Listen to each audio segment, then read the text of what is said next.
niyo ang tulong.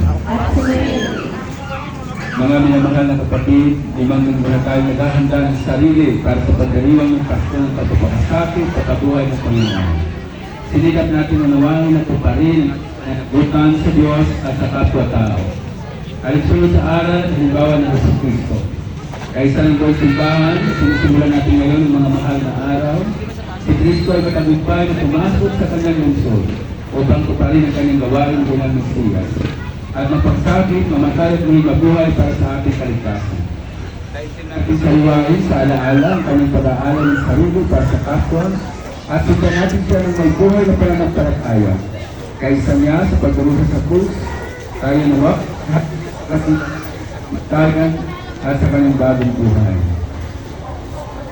Manalangin tayo. Ama naming mga pangyarihan, ang mga palaspas na ito ay iyong pagpalain